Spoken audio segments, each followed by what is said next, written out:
அனைவருக்கும் வணக்கம்.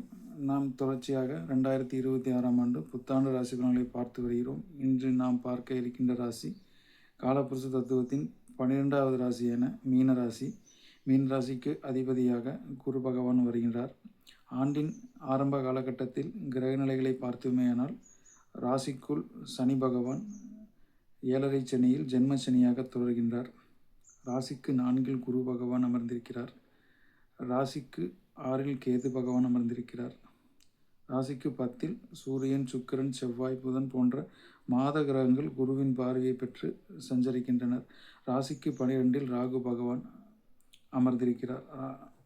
பொதுவாக ராசிக்குள் சனி பகவான் ஜென்ம சனியாக தொடர்வதாலும் இங்கே மே மாதம் வரையிலும் சற்று சவாலான பொருளாதாரத்தில், தொழில் முன்னேற்றத்தில், முதலீடு போன்ற விஷயங்களில் மீனராசிக்காரர்களுக்கு சற்று தாமதம், தடை இது போன்ற ஒரு அசுப பலன்கள் ஏற்படுகின்ற ஒரு அமைப்பாக இருக்கின்றது. பொதுவாக 6-12 ராகு கேதுக்கள் அமர்ந்திருந்தாலும் இங்கே பெரிய அளவு கெடுபலன்கள் எதுவும் தராத வண்ணம் இங்கே குருவின் பார்வை சுபபலன்களை ஏற்படுத்தும் வகையில் இங்கே இருக்கின்றது.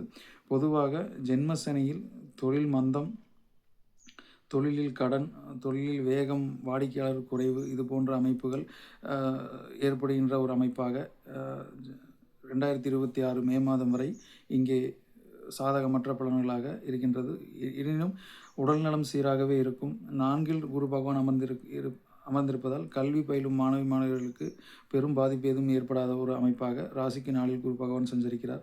பொதுவாக கடன், நோய், வம்பு வழக்கு இந்த துர்பலன்கள் எதுவும் ஏற்படாத வண்ணம் இங்கே ராகு கேதுகளின் சஞ்சாரம் மிகவும் சிறப்பாகவே அமைந்திருக்கின்றது. பொதுவாக இங்கே மே மாதத்திற்கு பிறகு குரு பகவான் ராசிக்கு 5 கடகத்தில் பயிற்சியாகி உச்சமடைவதாலும் இங்கே ராசியை குரு பகவான் 9ஆம் பார்வையாக இருப்பதாலும் மே மாதத்திற்கு பிறகு நிச்சயம் மீனராசிக்காரர்களுக்கு தொழிலில் ஏற்பட்டிருந்த தடங்கள் விலகின்ற ஒரு அமைப்பாக இருக்கும். பொருளாதாரம் முன்னேற்றம் ஏற்படுகின்ற ஒரு அமைப்பாகவே இருக்கும். கணவன் மனைவிக்குள் சற்று சண்டைகள் குறைகின்ற ஒரு அமைப்பாகவே இருக்கும். 2026ஆம் ஆண்டு மே மாதத்திற்கு பிறகு சனியால் ஏற்படும் கெடுபலன்கள் கட்டுக்குள் இருக்கின்ற அமைப்பாகவே இருக்கும். திருமணம் போன்ற விஷயங்கள் சற்று தாமதமாக கைவிடுகின்ற ஒரு வருடமாகவே இருக்கும். பொதுவாக ராசிக்குள் சனி பகவான் அமர்ந்து ராசிக்கு 7வது ராசியான கன்னியையும் தனுசையும் பார்வை செய்கின்ற ஒரு அமைப்பாக இருப்பதால் இங்கே தொழில், திருமணம் போன்ற விஷயங்களில் 2026ஆம் ஆண்டு சற்று நன்மைகள் குறைவு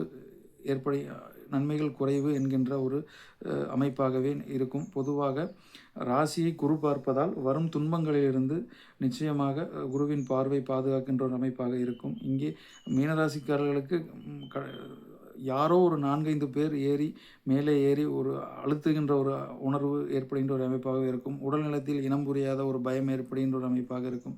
இங்கே உடல்நலத்தில் வேறேனும் பெரும் பாதிப்பு எதுவும் வந்துவிட்டதோ என்று ஒரு மனக்கலக்கம், மனக்குழப்பம், தூக்கக்குறைவு, மன நிம்மதி, கோபம், பதட்டம், பயம் இது போன்ற ஒரு மனம் கட்டுப்பாடின்றி இருக்கின்ற ஒரு அமைப்பாகவே இருக்கும். மே மாதத்திற்கு பிறகு குருவின் பார்வை சஞ்சரிப்பதால் இங்கே 13 மாத காலகட்டம் குருவின் அமைப்பு சாதகமாக உள்ளதால் இங்கே சனியின் ஜென்ம சனி பாதிப்பு ஒரு 60% குறைகின்ற ஒரு அமைப்பாகவே இருக்கும்.